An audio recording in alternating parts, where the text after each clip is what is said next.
Então vamos fechando os nossos olhos e sempre trazendo à nossa frente a figura de Jesus. Jesus, o nosso mestre maior, o nosso companheiro, o nosso professor, o nosso irmão. A Ele agradecemos. Agradecemos pela oportunidade de estarmos sempre aprendendo. Ele que nos disse que era o caminho, mas não temos condição ainda de avaliar o tamanho desse caminho, o quanto está contido nesse caminho, o quanto temos a aprender nesse caminho. Porque o caminho não termina, não se esgota. O caminho se amplia a cada novo passo que nós damos. A cada nova descoberta, descobertas seguintes estarão nos aguardando, para que possamos sempre crescer. Crescer no conhecimento, mas crescer também nas ações, na prática daquilo que aprendemos. Então agradecemos ao nosso Mestre pela oportunidade que nos dá de estarmos nesta caminhada, procurando aprender. Aprender aquilo que talvez em caminhadas anteriores tenhamos negligenciado, tenhamos deixado para trás, não tenhamos talvez dado a devida importância. Descobrimos nessa, valorizemos então esse aprendizado. Que assim seja, graças a Deus. Bom, boa noite a todos, uma alegria estarmos juntos. Maria Dulce, ainda estou vendo aqui, mais gente aí. Então, sempre é uma alegria, né? A oportunidade de estarmos falando. Nós estamos seguindo numa trilha que nos leva sempre a falar do perdão. Por que nos leva a falar do perdão? Porque na caminhada humana, o relacionamento humano é um pouquinho complicado, né? A gente complica um bocado isso. A gente se atrapalha muito nisso. Então, nesse relacionamento humano, no qual estamos aí inseridos todos nós vamos sempre nessa caminhada criando inimizades, nos tornando inimigos de alguém, levando no nosso coração alguns inimigos. É um equívoco grande, tremendo. Então, nós precisamos saber, entender, compreender como deveríamos nos comportar para que as inimizades cessem, né? Não tenhamos novos, entre aspas, inimigos. E inimigos, quando falamos em inimigos também, não é levar ao pé da letra inimigo. Porque inimigo, muitas vezes, vamos pensar que é aquele que, se eu sair na rua, ele vem, me dá um tiro, me mata. Às vezes não é bem isso. Nós temos inimigos, né, entre aspas, no ambiente do trabalho, na família. Infelizmente temos na família aqueles com os quais não nos damos bem, não nos sentimos bem. É aquele, como a gente diz, aquele parente difícil, né? Quem não tem parente difícil? Se você disser, eu tenho, se a gente perguntar a esse parente difícil se ele tem, ele também vai dizer que tem. Talvez seja você, né? Talvez seja eu, o parente difícil dele. Então, o importante é a gente terminar com esses relacionamentos que deixam aquelas farpas, aqueles problemas. Então, estamos sempre perseguindo, nas últimas lives e ainda por algumas, o perdão. Mas, melhor do que perdoar é não ofender. Sem sombra de dúvida. Então, nós vamos caminhar sempre abordando algum ponto que vai nos levar a isso. A mudança no nosso comportamento para evitar contrair novos compromissos, novas pessoas. Vamos lembrar, recapitulando rapidamente, o que falamos na semana passada. Nós falamos, se contra vós pecou vosso irmão, e de fazê-lo sentir esse problema em particular com ele, e se vos atender, você terá ganho teu irmão estará com você, né? Vai se transformar em amigo. Então, aproximando-se dele, Pedro, um dos discípulos, perguntou: Senhor, quantas vezes devo perdoar aquele que me ofende? Até 7 vezes? E aí Jesus responde: não 7 vezes. você deve perdoar 70 vezes 7 vezes. Aqui nós falamos a semana passada, em particular, ou seja, se há um problema entre duas pessoas, não faça alarde, não crie confusão, isso só agrava, só complica. Então é em particular, de uma maneira mansa, porque aí sim há a possibilidade do diálogo, fazer com que ele reflita sobre o que ele fez, falar baixo. Não adianta você querer se conciliar com alguém esbravejando, gritando. Não, aí só complica, né? Ser justo nas avaliações. Normalmente nós queremos nos conciliar desde que ele me dê razão em tudo. Não, cada um tem... diz que em uma contenda, uma complicação entre duas pessoas, existem sempre 3 verdades. Mas são 2 pessoas. A verdade de um, a verdade do outro e a verdade. Porque a verdade muitas vezes é diferente dos 2, né? Falamos da justiça, lembramos de Salomão, naquele episódio daquela criança que estava sendo disputada por 2 mães. Falamos dos 70 vezes 7 vezes, né, que Jesus está nos dizendo, nos explicando, quando ele falou em 70 vezes 7 vezes, ele estava nos explicando que a misericórdia, o perdão, não deve ter limites. Olha, eu vou perdoar até talvez, tal oportunidade, daí para frente já não vou perdoar mais, né? Então, cada um perdoe seu irmão, não 7 vezes, mas 70 vezes 7 vezes. Era uma forma de dizer, perdoe sempre, em todas as ocasiões. Contamos a historinha, como é que aconteceu esse episódio dos 70 vezes 7 vezes. Narramos Jesus em Nazaré, caminhando em Nazaré, cidade não é natal, mas é cidade onde ele viveu a caminhada toda dele. Quando ele vai até lá, já no início da caminhada dele, da distribuição do Evangelho, da Boa Nova, levando os seus discípulos, ele chega lá e ele é colocado numa cilada e quase que o mataram. E aí gerou aquela confusão e os discípulos não entenderam porque Jesus não reagiu. A gente sempre pensa assim, né? Quem não reage é covarde. Não, quem não reage, esse que é o corajoso, porque ele tem uma capacidade que os outros não têm. Esse é o grande coragem, comportamento, entendimento, tudo isso, brandura. E fizemos então uma explicação sobre essa expressão 70 vezes 7 vezes. Recordamos que na época de Jesus, dentro da tradição judaica, normalmente as pessoas perdoavam até 3 vezes, não mais do que 3. 3 vezes. Então aquele que errou uma vez, tudo bem, perdoa, segunda vez perdoa, terceira vez não perdoa mais. Essa prática de 3 vezes estava fundamentada num trecho no livro de Jó. O livro de Jó, o da paciência, né? E paciência de Jó. E Jó tinha realmente uma paciência fantástica. E estava escrito um trecho no livro de Jó, nós lemos na semana passada, porém Deus livrou a minha alma de ir para a cova, ir para o inferno, e a minha vida verá luz.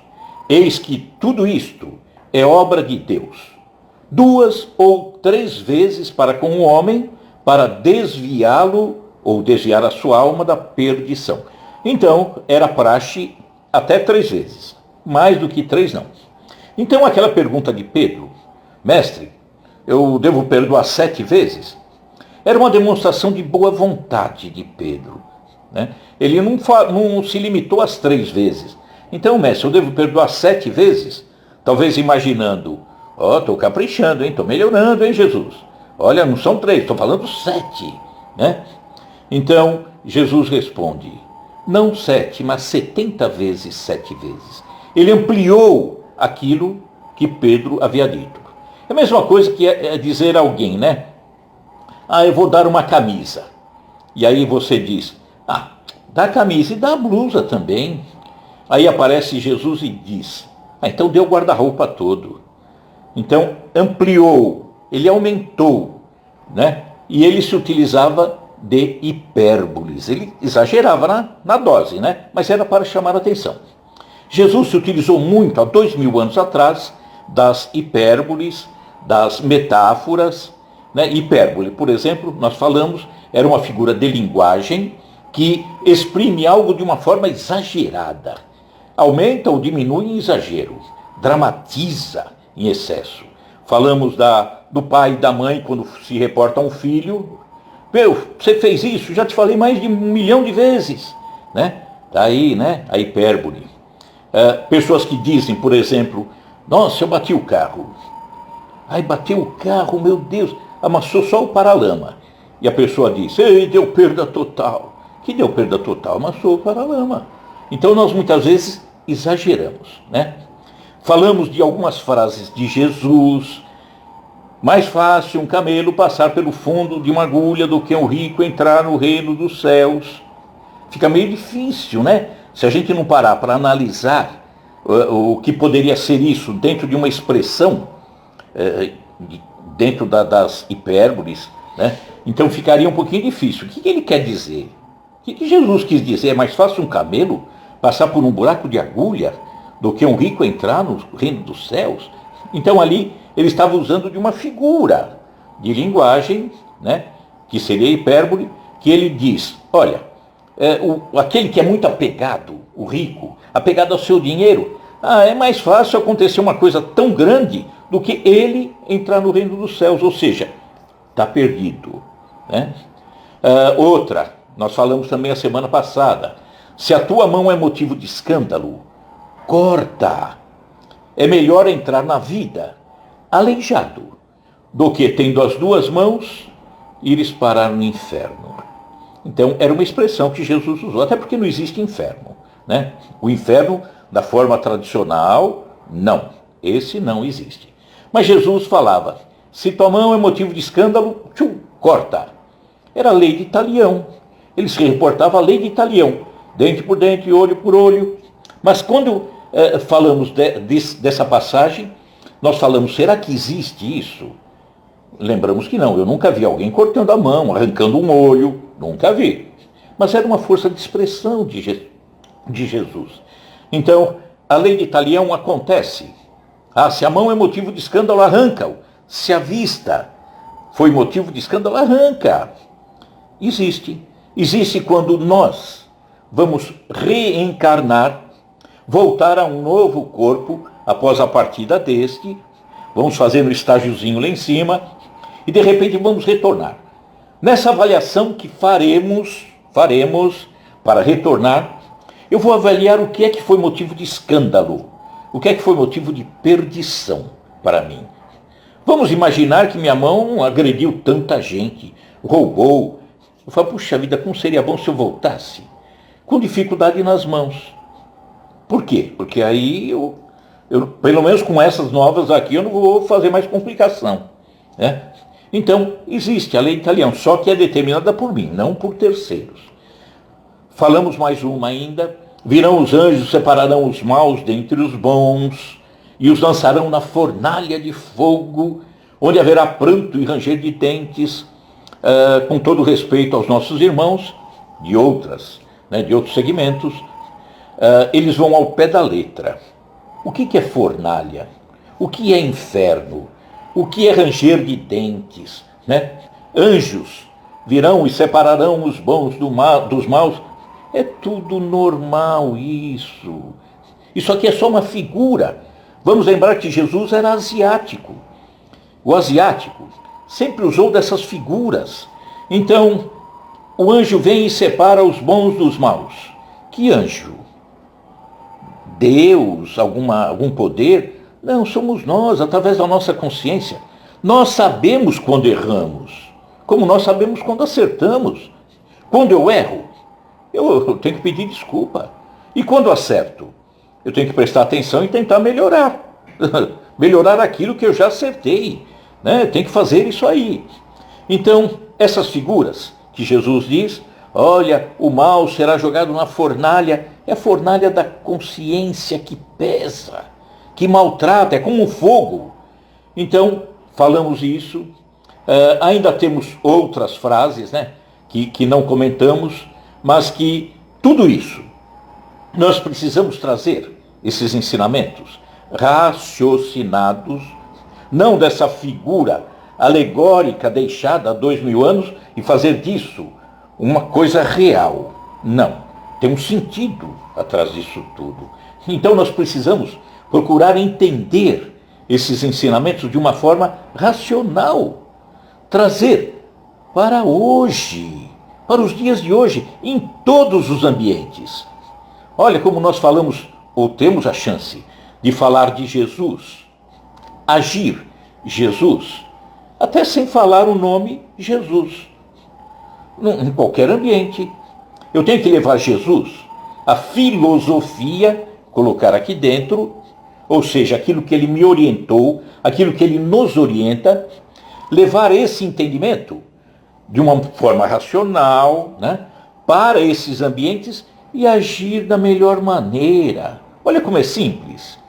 É super simples. Agora depende do nosso esforço. Então temos que levar esse entendimento em todos os ambientes, todas as situações, e perceba como são ensinamentos atuais de Jesus para a vida atual, para esses momentos que estamos vivendo no século XXI. Jesus passou aquele Jesus que nós vemos pintado, né, nos quadros e tal, ele veio aqui há 2000 anos, ele continua vindo, sem sombra de dúvida, nos trazendo mensagens. Mas não vamos ficar fixados naquele Jesus de 2000 anos só. O que você conhece de Jesus? Eu lembro que li que ele, na leitura, ele curou um cego. Beleza. E hoje? Não sei. Então talvez o cego de hoje seja você, que precisa abrir esses olhos, precisa compreender, entender. Então são mensagens, orientações para os dias de hoje. E não devemos ficar fixados nesse Jesus, só aquele Jesus religioso. É também, mas não é só isso. Ele é muito mais do que isso. Jesus é o professor para o dia a dia, para todas as situações. Então vamos lá. A qualquer que tiver, isso ele disse, a qualquer que tiver, lhe será dado. E a qualquer que não tiver, até o que parece ter será tirado. É religioso? Se quiser olhar pelo enfoque religioso, é também. Mas se eu quiser olhar na minha vida, nas minhas oportunidades de trabalho, na minha busca por uma profissão, nós vamos ver que se encaixa tudo. No relacionamento com a família. Vamos lá? Então vamos. A qualquer que tiver, lhe será dado. E a qualquer que não tiver, até o que parece ter será tirado. Vamos lá. O que você imagina que venha a ser isso? Consegue pensar em alguma coisa? Pense como você vê a vida de algumas pessoas nos dias de hoje. Como ela caminha? É a sua própria vida, tá? Como que é? Vamos lá. Aquele que tiver, ele falou, aquele que tiver será dado mais, né? Aquele que tiver mais consciência, aquele que tiver mais retidão, aquele que tiver mais seriedade, mais determinação. Olha como que é essa pessoa. Eu estou falando, vai imaginando uma pessoa com esses comportamentos, tá? Mais consciência, mais retidão, mais seriedade, mais determinação, mais perseverança, do ponto de vista até material, hein? Mais zelo, mais cuidado, mais controle. Vamos somando isso tudo. Que aquele que trabalha com perseverança, com seriedade. E aí eu vou colocar até do ponto de vista material, tá? Tem um ditado que diz: o dinheiro não aceita desaforo. Tá aí. Aquele que não é sério, até o dinheiro que porventura ele tenha, voa, vai embora. Por quê? Porque se ele não cuidar, ele perde. Então aquele que tem será dado mais. Nós falamos aquele que é sério, aquele que é cuidadoso, aquele que se empenha mais, ele vai sempre melhorar em tudo. Não só do ponto de vista espiritual, aqui, a condição moral. Ele vai ser uma pessoa com maior condição de amar, de servir, de perdoar, de trabalhar, de ter uma boa profissão, de ter um bom rendimento, ter um futuro melhor, tudo. Aquele que tem, mais será dado, né? Então terá condição de compreender uma pessoa assim, com a tolerância, com a resignação, caso ele não alcance aquilo que ele procurava. Porque até isso ele terá condição de analisar, né? Vai ter uma resignação, uma tolerância. Ele não conseguiu aquilo que imaginava, mas ele já ganhou outras coisas. Ele sabe avaliar isso, né? Não sofrerá, portanto, grandes abalos, não sofrerá desânimo, porque mesmo assim, ele estará sempre, para ele, sempre sendo dado alguma coisa. É o que acontece com a prece. Com a prece, sim. Com mais entendimento, nós vamos ver que aquilo que nós pedimos numa prece, nós seremos atendidos. Seremos. Não da forma como sonhamos. Não da forma como idealizamos, porque nem sempre sabemos o que estamos pedindo e o que merecemos, né? Agora, recebemos sempre alguma coisa. A tolerância, a resignação, a confiança, o amor. Não veio aquilo que eu pedi, é porque ainda não está na hora. Ou talvez nunca estará, porque se vier eu me perco, né? Eu não sei, não conheço bem. E aí, eu me lembrei e fui buscar um discurso do governador Mário Covas, quando estava doente, estava prestes a desencarnar, e eu lembrei porque me marcou muito esse discurso, que é exatamente isso que nós falamos. Mário Covas disse assim: eu pedi forças e Deus me deu dificuldades para me fazer forte. Deu dificuldade. Eu não te dou força, te dou oportunidade para você se fortalecer. Eu pedi sabedoria e Deus me deu cérebro e músculos para trabalhar. Eu pedi coragem e Deus me deu obstáculos para superar. É superando os obstáculos que eu vou criando essa coragem em mim. Eu pedi amor e Deus me deu pessoas com problemas para ajudar. Senti amor por essas pessoas a quem eu pude auxiliar. Eu pedi favores, disse Mário Covas, né? E Deus me deu oportunidades. Eu não recebi nada do que pedi, mas eu recebi tudo o que precisava. Bonito, né? E me lembrei também de um texto que nos leva a uma reflexão, para a gente pensar. Dizem, isso é para a gente pensar na resignação, na tolerância. Olha, fechou uma porta, mas vai abrir outra, vai abrir uma janela, né? Então a gente tem que ter essa força. Esse texto diz assim: dizem que na vida, quem perde o telhado, ganha as estrelas. É assim mesmo. Às vezes, você perde o que não queria, mas conquista o que nunca imaginou. Nem tudo depende de um tempo, mas sim de uma atitude. O tempo é como um rio. Você jamais tocará na mesma água 2 vezes. Aproveite cada minuto da sua vida. Não procure pessoas perfeitas, mas sim aquelas que saibam o seu verdadeiro valor. Tenham 4 amores: Deus, a vida, a família e os amigos. Deus, porque é o dono da vida. A vida, porque é curta. A família, porque é única. E os amigos, porque são raros. Bonito, né? Então nós falamos daquele que tem, será dado mais. Não exatamente o que pediu. Pode até ser, mas não ser também. Agora nós vamos falar daquele que não tem, porque até o que ele pensa ter será tirado. Vamos lá. Então aquele que não tem vontade, ânimo, tolerância, aquele que não tem empenho, aquele que não tem fraternidade, que não tem compreensão, que não tem decisão. Repare que pessoas assim, normalmente são pessoas que exigem demais, cobram demais, vivem descontrolados. Normalmente são gananciosos, porque não tem que reter de alguma forma. Egoístas. Pessoas assim se sentirão como tendo cada vez menos, porque elas desperdiçam, elas se sentem desamparadas. Já viram aquela pessoa que diz assim: na minha vida nada dá certo. Nada dá certo porque você está fazendo com que nada dê certo.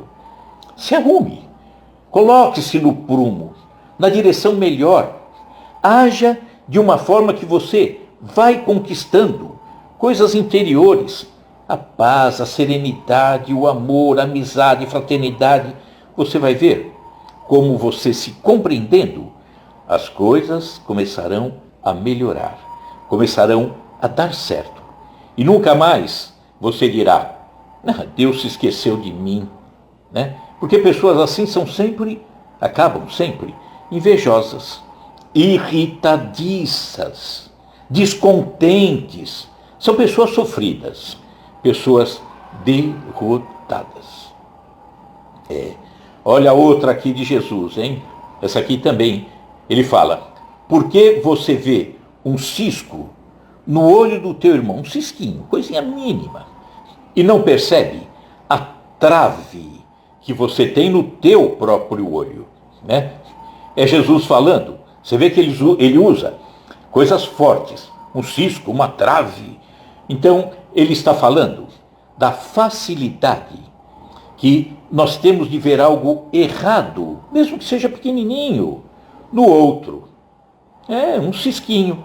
Entretanto, eu carrego uma trave e não consigo perceber isso. Não percebo. Eu só estou de olho no outro. Só estou apontando para o outro. Só quero ver as coisas erradas no outro. Tem uma história que diz que uma mulher, eu acho que eu não falei isso a semana passada, não.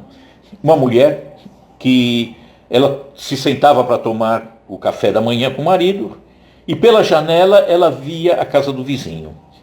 E a mulher, a vizinha, pendurava roupas no varal e ela ficava criticando. Marido, olha a roupa dela, ela lava, mas roupa toda suja. Todos os dias ela falava isso. Tá vendo? Essa mulher não aprendeu a lavar roupa ainda, toda suja, tá lá no varal, que coisa mais porca, e não sei o que e tal. E o marido só observando. Até que um dia o marido lavou a vidraça. Lavou a vidraça e ela olhou e falou: puxa, a roupa está limpa. Falou: não, a roupa sempre esteve. Lavei a vidraça que estava suja. Então, interessante, né? Mas como Jesus utilizava de hipérboles, ele também se utilizava de metáforas. Jesus utilizava de metáfora porque metáfora é um termo que substitui outro em uma relação de semelhança. Já não é o exagero da hipérbole, mas guarda alguma semelhança, não é tão, um disparate tão grande. Por exemplo, Jesus era manso como um cordeiro. Perceberam a diferença? Um cordeiro é manso, né? Então, Jesus, quando ele falava utilizando tanto a metáfora como a hipérbole, ele sempre fez com o objetivo de nos chamar a atenção, de gravar, ficar gravado no nosso coração, fixar esse ensinamento, tá? Nós vamos fazer aqui um parênteses para, tudo é aprendizado, tá? Para vermos uma outra situação, uma outra forma que Jesus se utilizou. Olha como isso se aplica em todos os instantes, nos dias de hoje, em qualquer situação. Não é dentro da igreja, dentro do centro espírita, no templo, não, em todas as situações no nosso dia a dia. Então vamos ver como esse exemplo de Jesus, fica tão bonito quando nós estudamos, pensamos, raciocinamos, porque ele nos traz informações, orientações fantásticas para os dias de hoje, em todos os ambientes, em todas as situações. Então, vamos lembrar, nós falamos a semana passada, que ele disse que o perdão, quando você dá o perdão, não exclui a necessidade da vigilância.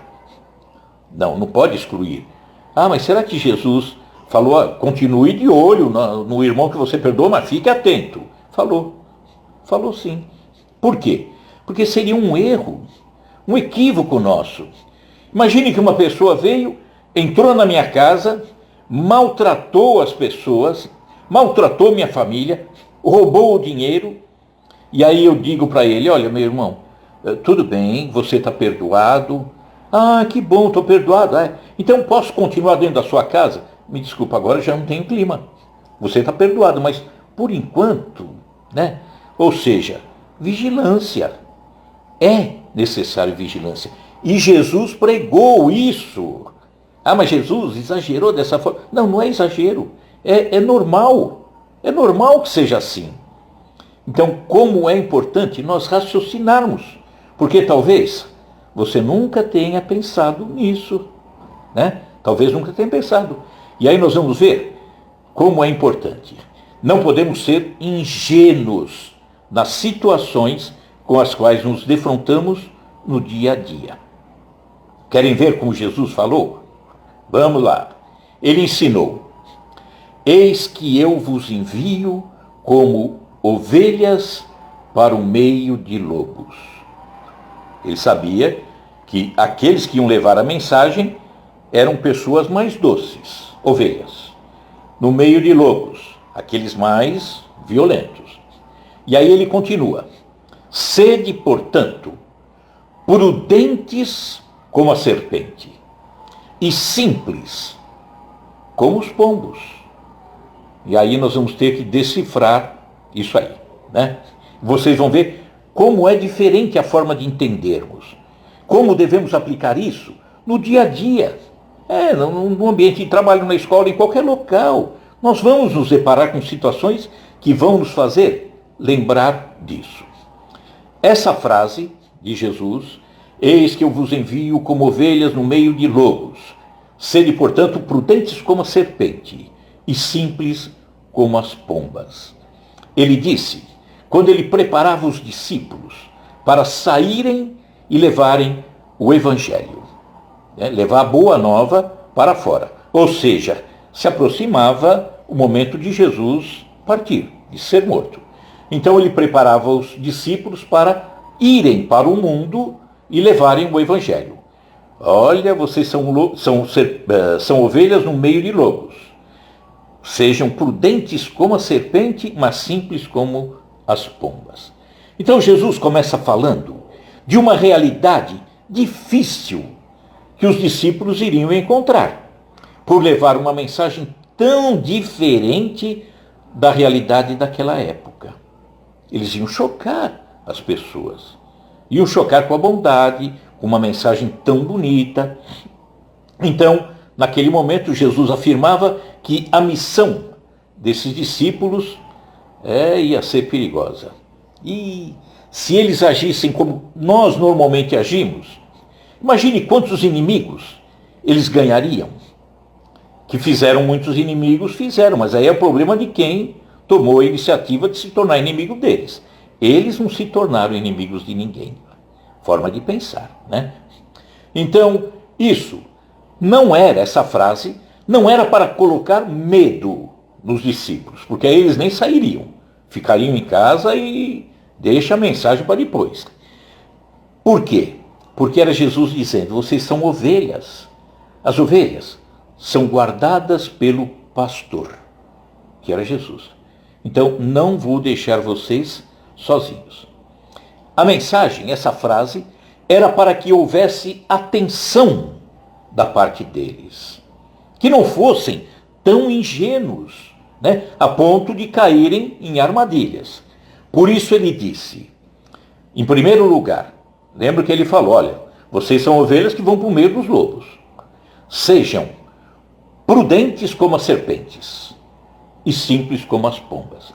Então ele disse, em primeiro lugar, sejam prudentes como as serpentes. A palavra prudente aponta para inteligência, esperteza, sabedoria, cautela, atenção.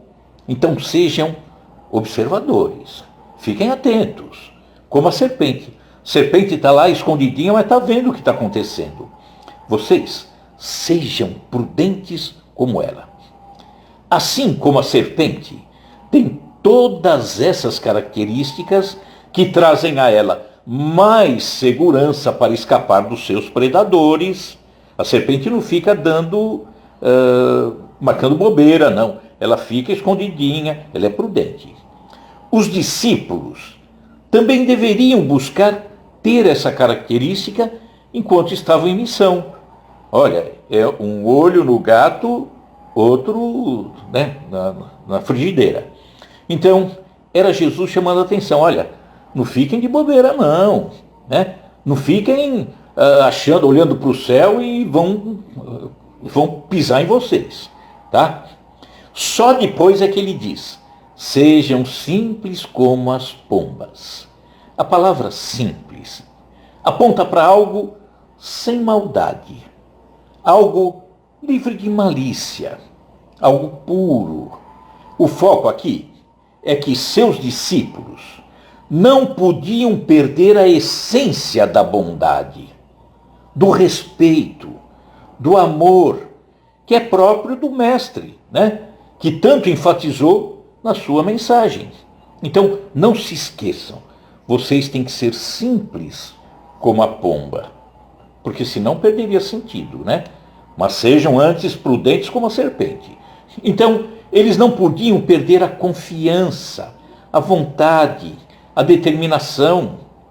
Seja simples como pomba, porque às vezes é tão fácil desistir diante das dificuldades. Ou seja, vamos aí fazer um resuminho. Eles enfrentariam perigos grandiosos, né? Como ovelhas no meio dos lobos, mas não deveriam lançar mão de atitudes contrárias aos ensinamentos do Mestre para enfrentar essas dificuldades. O que seria isso? Por exemplo, né? Vamos lembrar até que eles passaram por agressões violentas, todos os discípulos. Todos eles foram mortos de forma violenta, à exceção de João. Só o discípulo João foi o único que teve morte natural. O restante morreu e morreu de forma violenta. Então, por que Jesus fez uma conexão, uma ligação entre a pureza da pomba e a esperteza da serpente? Ele chamou a atenção para os dois. Seja simples como a pomba e esperto como a serpente. Se considerarmos a esperteza, aí nós estamos falando da serpente, a esperteza sozinha, só ela, não teríamos na vida dos discípulos um andar correto. Se eles estivessem só espertos como a cobra, como a serpente, eles iam revidar, eles iam atacar, eles iam responder, como na semana passada nós falamos do episódio em Nazaré. Não haveria, portanto, coerência entre a atitude deles como serpentes, só esperto, só ligado, né? Com aquilo que eles pregavam, que era o ensinamento de amor, de respeito, de tolerância, de perdão, que Jesus passou. Então eles não poderiam ter só a prudência da serpente. Ou seja, se eles tivessem só isso, eles aplicariam qualquer meio para fugir dos perigos que iam encontrar no caminho, e que encontraram no caminho, né? E que se incluía, obviamente, a violência. Se instalaria, portanto, naquilo que eles falariam, se ficassem só na prudência da serpente, se instalaria o quê? Olha, faço o que eu falo, mas não faço o que eu faço. Eu estou falando de amor, que é a mensagem de Jesus, mas estou batendo em todo mundo, estou revidando. Ficaria totalmente estranho. Então, pureza e prudência. Pureza, pomba. Prudência, serpente, são a base, os dois, para escapar de perigos desnecessários, mas escapar de uma forma digna, serena. Então, eles não poderiam ser somente puros como a pomba, pois como ela também, eles seriam presas fáceis diante dos predadores. Conseguiram entender a conexão que Jesus fez? Deveriam, então, combinar essas duas características para o sucesso da obra e proteção deles mesmos, né? Para não enfrentarem perigos desnecessários, não serem alvos de violência. Vemos, por exemplo, o desastre, agora analisando na história. Vemos o desastre que aconteceu quando a igreja cuidou da esperteza da serpente, mas se esqueceu da simplicidade da pomba. E aí se desviou da mensagem do Cristo. Aconteceu isso? Aconteceu. Inquisição, as cruzadas, né? Foi isso.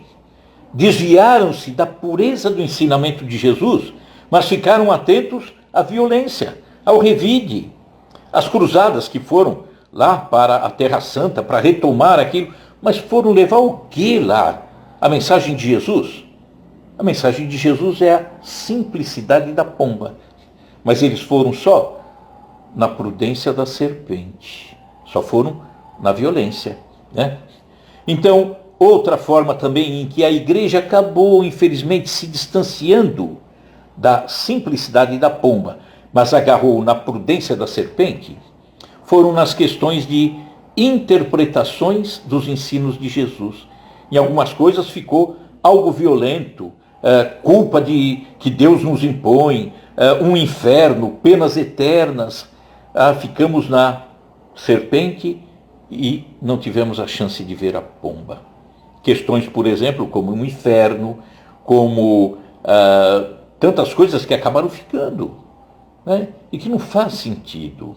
Então nós temos que conjugar, quando vamos falar das coisas, ou quando vamos conviver com alguma pessoa em qualquer situação, um ambiente de trabalho, amigo, eu vou me relacionar com a pessoa. Eu tenho que ter a simplicidade, mas a prudência. Eu tenho que olhar, eu tenho que ficar atento, né? Isso é normal. Então nós temos que trazer isso para os dias de hoje. Por quê? Porque no íntimo, todos nós queremos ser discípulos, seguidores de Jesus. Mas quando falamos discípulo ou seguidor, não estamos falando exatamente da figura de Jesus, por mais linda que é.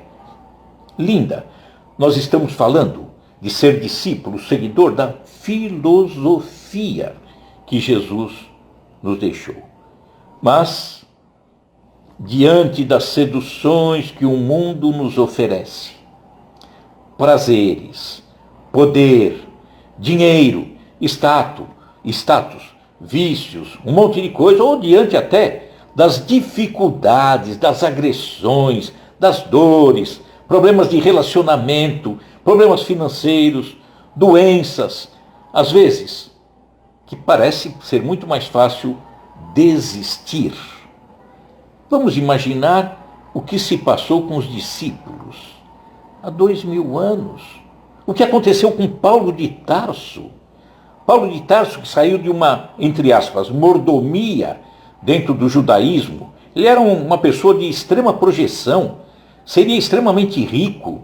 Entretanto, ele saiu para ser apedrejado, mas para levar a mensagem. E devemos, então, nós devemos ser discípulos, seguir fazendo o que nos é possível, aquilo que é melhor em todos os ambientes, em todos os locais, para que nós possamos ter sempre a pureza da pomba e a prudência da serpente. Jesus falou a respeito disso e nós precisamos estar sempre atentos. Semana que vem continuamos falando nisso, mas é muito importante que a gente reflita sobre isso, né? Raciocine sobre isso. E pedindo para que raciocine ou pense em alguma coisa de uma forma um pouquinho mais forte. A semana que vem nós ainda abordamos um pouquinho disso, mas entramos novamente nos 70 vezes 7 vezes. E aí eu vou pedir para vocês, nessa semana, é um trabalho de casa, uma tarefa de casa, tá? Vamos pensar o que é que nós avaliamos, o que é que nós pensamos, o que é que pensávamos antes, talvez pensemos hoje da mesma forma, sobre um personagem da história. Não só nós pensamos nele, mas como a humanidade pensa sobre esse personagem na história. Nós vamos abordar depois no Perdoar 70 vezes 7 vezes, tá? Esse personagem, Judas Iscariotes, tá? Vamos pensar um pouquinho em Judas Iscariotes. O que você pensa? O que a humanidade pensa a respeito? Combinado? Lição de casa, hein, pessoal? Semana que vem a gente faz chamada oral, tá bom? Vamos então, encerrando. Pessoas que chegaram aí, Henrique Botaro, muito tempo que eu não via, o Gé, Paulo, Áurea Federici, Luci, muito obrigado a vocês, tá? Então, vamos fechando os nossos olhos. Mali, beijão em casa. Então, fechemos os nossos olhos e vamos trazer à nossa frente a figura de Jesus. Bondoso, amigo, mestre, que nos orientou não para ficarmos dentro de uma igreja, querendo ter uma santidade, como aquelas pintadas nos quadros, que parecem mais uma pessoa paralisada, morta.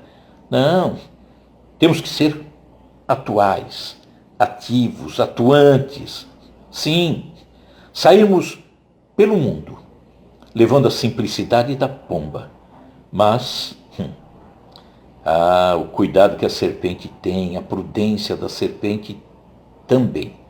Nunca para condenar, nunca para criticar, mas é para nos desviarmos dos riscos que sempre aparecerão à nossa frente. Quando falamos em prudência da serpente, não é para atacar, não é para devolver, não é para agredir, é simplesmente para ficarmos atentos e podermos nos livrar de maneira tranquila, serena, pacífica, de qualquer situação que poderia gerar inimizades e que depois pediria de mim o trabalho do perdão. Melhor do que conceder perdão é não se sentir magoado. Melhor que atuar no perdão é não agredir ninguém. Vamos pensar nisso. E pensemos também na figura de Judas Iscariotes. Que assim seja, graças a Deus.